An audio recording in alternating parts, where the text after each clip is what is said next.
हमारे प्रवक्ता शक्ति सिंह गोहिल। पहले खरगे जी और अनिल जी आपको संबोधित करेंगे, बाद में जो सवाल हैं आपके, ख़ास तौर से जो अभी अभी निकला है पार्लियामेंट की ओर से कि जैसे शब्द अनपार्लियामेंट्री होते हैं, जुमलागिरी, नाटकबाजी, ड्रामाबाजी, ये सब, इसके बारे में शक्ति सिंह जी और कुछ आपको जानकारी देंगे। खरगे जी। हाँ, सभी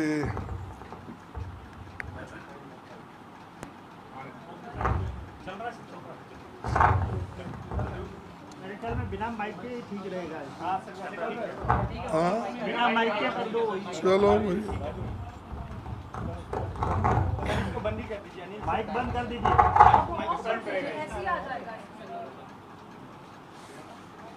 सभी साथियों को मेरा नमस्कार और मेरे साथ बैठे हुए सभी को भी मेरा प्रणाम। आज जो हमारी पार्लियामेंट्री स्ट्रैटेजी कमेटी की मीटिंग हमारे कांग्रेस अध्यक्षा के नेतृत्व में हुआ और हमने वहाँ पर हर विषय पे चर्चा की और 1 घंटे तक हमने हर मुद्दे पे बातचीत की। करने के बाद एक नतीजे पे हम आए हैं, जो महत्व के मुद्दे हैं उनको उठाना चाहिए। पहला मुद्दा है कि एलपीजी और प्राइस राइस, इसको जोड़ते हुए हम उसको प्रायोरिटी देना चाहेंगे। उसके बाद में अग्निपथ स्कीम अब आर्मी रिक्रूटमेंट का है, जो सारे देश में बहुत बड़ा युवकों में एक हंगामा मचा हुआ है और बहुत युवा लोग चिंतित भी है और हम उस सब्जेक्ट को भी वहाँ पर उठाना चाहते हैं। उसके अलावा और अनएम्प्लॉयमेंट का इशू है, वो भी हम वहाँ पर प्रस्ताव करना चाहते हैं और उसी के साथ साथ ये अटैक ऑन फेडरल स्ट्रक्चर्स, ये हमारे जो संघीय ढांचा है उसको भी वो लोग जो आज खराब कर रहे हैं और उस फेडरल स्ट्रक्चर को भी वो ख़त्म करने की कोशिश कर रहे हैं। उस विषय पे भी हम सदन में उस मुद्दे को भी चर्चा में लेना चाहते हैं। उसके बाद में ये फिस्कल क्राइसिस, जो हमारा रुपए का मूल्य घटा है डॉलर के मुकाबले में और आज दिन ब दिन हमारी आर्थिक परिस्थिति भी कमज़ोर होती जा रही है, इसीलिए उस मुद्दे पे भी हम चर्चा करेंगे। उसके बाद ये माइनॉरिटीज़ पे जो अन्याय हो रहे हैं और हेट स्पीचेस जो चल रहे हैं, उस पे भी हम दोनों सदनों में इस मुद्दे को चर्चा में लाना चाहते हैं। उसके अलावा जो ऑटोनोमस बॉडीज़ हैं उनको कमज़ोर किया जा रहा है, मिसयूज़ किया जा रहा है और बहुत से जगह सरकार खुद उसमें अपना इन्फ्लुएंस यूज़ करके लोगों को, लीडरों को तंग करने का, हराश करने का, सरकारें गिराने का वो काम कर रही है। उस ईडी को और सीबीआई को लेकर वो काम भी कर रहे हैं, उस मुद्दे पे भी हम चर्चा चाहते हैं। उसके अलावा ये जो एक्सटर्नल थ्रेट है, जो चाइना का आजकल सब जगह हमारे एरिया में जो आक्रमण हो रहा है, उस इश्यू से भी हम आगे ले बढ़ाना चाहते हैं, हाउस में उसके बारे में भी बात करना चाहते हैं। उसके बाद जो ये फॉरेस्ट कंजर्वेशन रूल्स हैं, जो पहले कांग्रेस पार्टी ने शेड्यूल ट्राइब्स के लिए उनकी हिफाजत के लिए, उनकी रक्षा के लिए, उनकी ज़मीन के रक्षा के लिए जो कानून लाए थे, उसको रूल्स के मुताबिक आगे करके वो डाइल्यूट करना चाहते हैं। तो ये सारे मुद्दे हमारे सामने हैं। इन मुद्दों को हम सभी ने चर्चा करके एक के बाद एक लेना, और जो रूल्स हमारे रूल्स ऑफ प्रोसीजर है, बिजनेस ट्रांजैक्शन रूल्स, उसके मुताबिक हम वो रूल्स के मुताबिक ये मुद्दे उठाते रहेंगे। और आखिरी और एक आपसे बात कहना चाहता हूँ कि 17 को पार्लियामेंट्री अफेयर्स मिनिस्टर ने जो ऑल पार्टी मीटिंग बुलाई है, उसके तत्काल बाद हम हमारे जो अपोजिशन पार्टी के जो फ्लोर लीडर्स हैं, जो हम लाइक माइंडेड पार्टीज़ मिल के जो सदन में काम करते हैं और करने की इच्छा रखते हैं, उनका भी मीटिंग उसके बाद इमीडिएटली हम वहीं पर करेंगे। तो ये सारी चीज़ें हम आपके सामने रखे हैं, और यही चीज़ें हम आने वाले मानसून सेशन में हम रखेंगे। और जो भी बिल्स आएंगे, या क्योंकि बहुत से बिल हमारे जो स्टैंडिंग कमेटी में जो अप्रूव होके चले गए हैं, या लोकसभा में जो अप्रूव होके हमारे पास आने वाले हैं, उन सारी चीज़ों पे भी समय के अनुसार बातचीत करेंगे, और आगे आपको आगे का जो स्टेप्स है वो क्या होने वाला है, क्या देंगे, वो फिर बताएंगे, क्योंकि अब तो बार बार हम मिलते रहेंगे। और एक बहुत बड़ा इशू जो बैंकों का निजीकरण,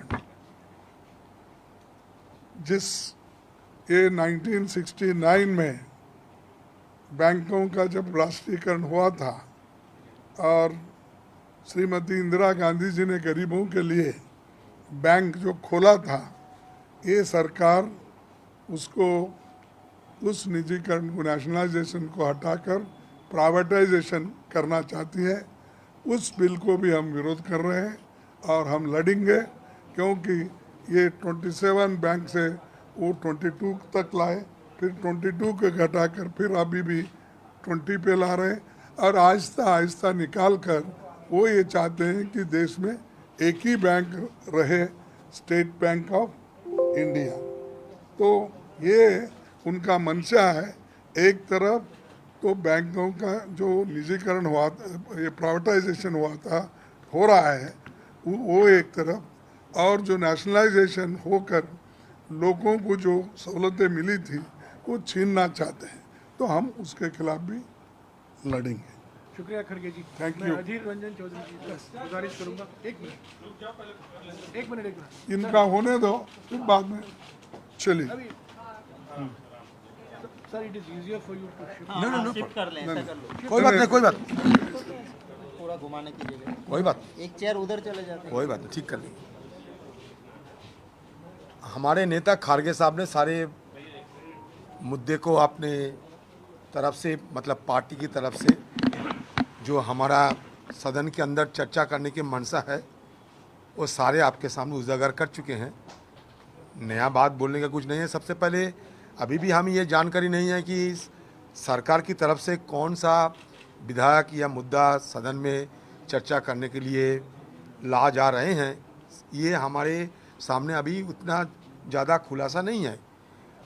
तो सरकार की अपने कितने बिजनेस सदन में लाना चाहता है, उसके ऊपर निर्भर करेगा कि हमारी तरफ से और कौन कौन सा मुद्दा हम उठाने की कोशिश करेंगे, क्योंकि सरकार की बिजनेस और हमारी मुद्दा दोनों मिलके ही सदन चलते हैं। मुद्दा की कोई कमी नहीं है। जब तक हमारे प्रधानमंत्री मोदी जी है तो मुद्दा की कभी कमी नहीं हो सकता। अनेक मुद्दा होने का अभी संभावना है, क्योंकि मोदी जी है तो मुद्दा भी मुमकिन है, एक नहीं अनेक मुद्दा मुमकिन है। तो लेकिन हमारे तकलीफ ये है कि कितने मुद्दा हमारी तरफ से उठाने की सदन के अंदर हमें इजाज़त मिलेगा या नहीं। सबसे ये हमारे सामने अभी सबसे बड़ा चुनौतियां हैं, क्योंकि जिधर से जाइए, पंजाब से लेके नॉर्थ ईस्ट से लेके कहीं बाढ़, कहीं तनाव, कहीं श्रीलंकन इशू, कभी चाइनीज इशू, सारे हमारे देश में अभी चारों तरफ मुद्दा ही मुद्दा है। चाहे आर्थिक हालात को देखिए, आर्थिक हालात सिकुड़ते जा रहे हैं, और सबसे खास हमारे सांप्रदायिक तनाव, सोशल टेंशन, वो भी बढ़ते जा रहे हैं। ये देश के लिए बड़ा हानिकारी होगा। एक तरफ मतलब सर से मतलब तन से सर जुदा करने की, और साथ साथ मुसलमान समाज को ख़त्म करने की, ये दोनों तरफ से ये जो नज़ारा हमारे देश के सामने आज आ रहे हैं, ये हम सब चिंतित है। क्योंकि हिंदुस्तान एक बड़ा देश है, ये देश को और सशक्त करने के लिए सोशल स्टेबिलिटी चाहिए, समाज में शांति के माहौल कायम होना चाहिए। इसके लिए सदन के अंदर भी हम सरकार से ये बात रखने के लिए मांग करूंगा कि सरकार इसमें क्या सोच रही है। एक तो कॉम्युनलाइजेशन ऑफ सोसाइटी हो रहे हैं, हमारे आर्थिक हालात बिगड़ते जा रहे हैं, रोज़मर्रा चीज़ों की जो दाम होता है काफ़ी उसका इजाफा हो रहे हैं, तो हम किधर जाएंगे। अंदर बाहर चारों तरफ हमारी ये जो तकलीफ ये बढ़ते जा रहे हैं। तो देखते हैं, हम चाहते हैं कि सदन सही ढंग से चले, सदन में ज़्यादा से ज़्यादा कामकाज हो, और ये कामकाज में हम भी शिरकत लेना चाहते हैं। जितना सदन के अंदर हमें मौका मिलना चाहिए, जैसे कि हमारे जीरो आवर है, क्वेश्चन आवर है, कॉलिंग अटेंशन है, प्राइवेट मेंबर है, जो है आप सब जानते हैं, सदन में आप लोगों को ज़्यादा जानकारी भी है। ये सारे जो हमारे उपाय है, हमारे पास जो जितना अवसर है, सबको हम इस्तेमाल करते हुए हमारा आम लोगों की बात रखने का कोशिश करूँगा। हमारे मुद्दे ही कि हिंदुस्तान के आम लोग परेशान हैं, हिंदुस्तान के आम लोग तकलीफ में हैं, हिंदुस्तान में बेरोजगार की इजाफा हो रहे हैं धड़ल्ले से। तो लोगों की तकलीफ उठाना और ये तकलीफ को सुलझाने के लिए सरकार की क्या राय है, ये सरकार की राय मालूमात करना, ये सदन में हमारा काम बनते है, फर्ज बनता है। वो काम हम करते रहेंगे, वो भी हम शांतिपूर्ण ढंग से करना चाहते हैं। सदन ढंग से चले, सारे चर्चा हो, हमारे भी बात रखने का मौका दिया जाए, सरकार भी अपने बात रखे, ये हम चाहते हैं। शुक्रिया अदिल जी। आखिर में शक्ति सिंह से मैं पूछूंगा, ये जो आज खबर निकला है, जो असंसदीय शब्द, जुमलाबाजी, नाटकबाजी, ड्रामाबाजी, तो हमेशा विपक्ष भाषा इस्तेमाल कर रहा है प्रधानमंत्री और प्रधानमंत्री के सरकार को घेरने के लिए, उसको सभी शब्द को अभी अनपार्लियामेंट्री घोषित किया गया है।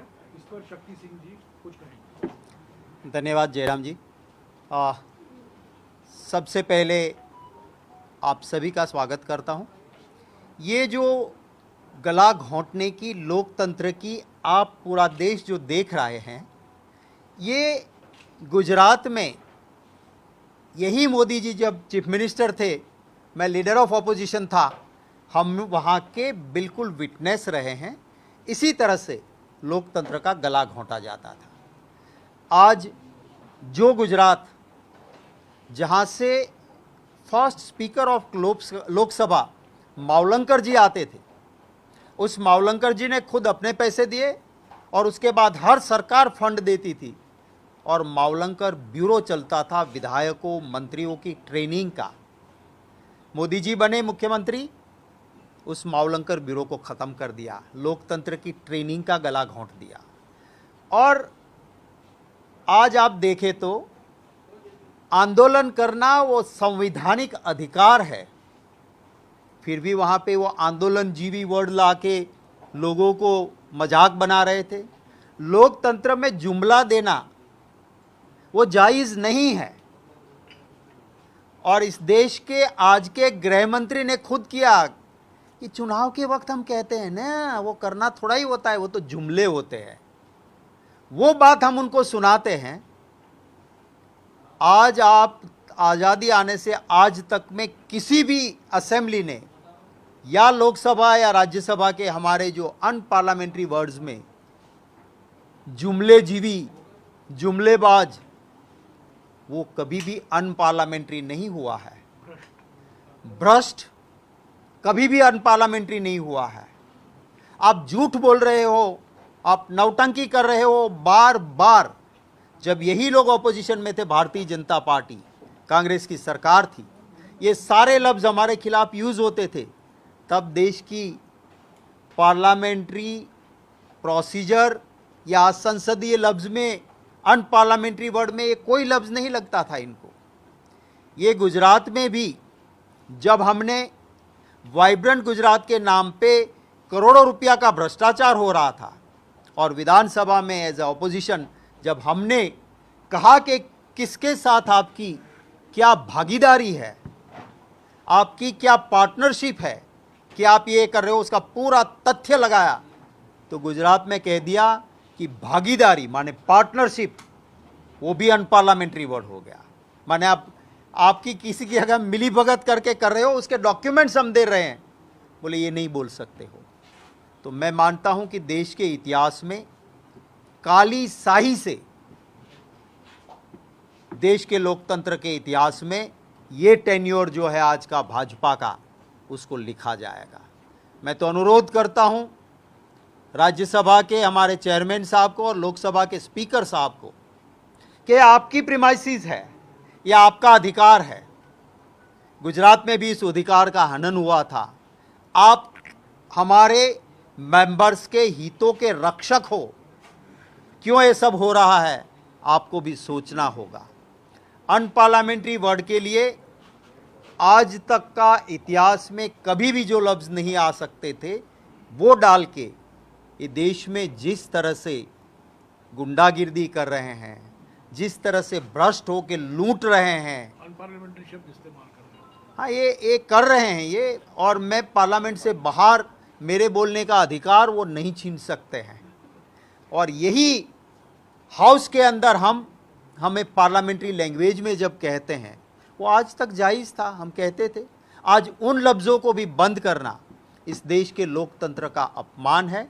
हम एक जिम्मेवार प्रिंसिपल ऑपोजिशन के नाते कांग्रेस अध्यक्षा सोनिया गांधी जी के नेतृत्व में जो मीटिंग हुई है, उसमें तय हुआ है कि जो जनता के अहम मुद्दे हैं, इनको हम हाउस के अंदर लोकतांत्रिक तरीके से उठाएंगे। सरकार को इन मुद्दों पे चर्चा देनी चाहिए। अगर सरकार के दिल में चोर नहीं बैठा है तो, अगर उनके दिल में चोर नहीं बैठा है तो गैस के दाम पे चर्चा करें, अग्निपथ पे चर्चा करें। चाइना हमारी सरहद में घुस गया है, उनका एमपी कहता है, ट्वीट करता है, उसके ऊपर चर्चा करें। पंजाब के हालत बिगड़े हो या जहां हुए हैं, उन सब पे चर्चा करें। यही हमारी मांग होगी। आज हमने और लाइक माइंडेड पार्टी के साथ भी हम बात करके एक फ्लोर मैनेजमेंट करके आवाम के इश्यूज़ को उठाएंगे। सर, तो ये जो वर्ड्स हैं, जो अनपार्लियामेंट्री वर्ड्स है, इसकी जो लिस्ट बनाई गई है, क्या ऑपोजिशन के साथ मिलके आप उसके अगेंस्ट में अपील रखेंगे चेयरमैन और स्पीकर के सामने, ताकि रिकंसिडर किया जाए? देखिए, पहली बात तो ये है कि जब भी ऐसी चीज़ें होती है तो उसके लिए बाकायदा सभी पार्टी के साथ मशवरा होता है। मैं गुजरात से आता हूँ। गुजरात की ये परंपरा रही थी कि अगर असेंबली के कानून में भी कोई बदलाव करना है तो पहले सभी पार्टी के लीडर्स के साथ बात होती थी, स्पीकर बुलाते थे, उसके बाद वो रूल्स कमेटी को जाता था। और अगर यूनेनिमिटी नहीं होती थी, माने एक भी मेंबर कहता था कि नहीं ये बदलाव नहीं हो सकता है, तो नहीं होता था। अनपार्लियामेंट्री वर्ड्स भी उसी तरह से तय होते थे। किसी को ख्वाब आ गया कि अब ये जुमलेबाज साबित हो गए देश में, तो आप जुमलेबाज अंदर नहीं कह सकते हो, ऐसे नहीं होता है। हमने अनुरोध ये पब्लिक प्लेटफॉर्म से भी कर रहे हैं, और जैसा कि हमारे मुख्य सचेतक जी ने कहा, हम ऑफिशियल भी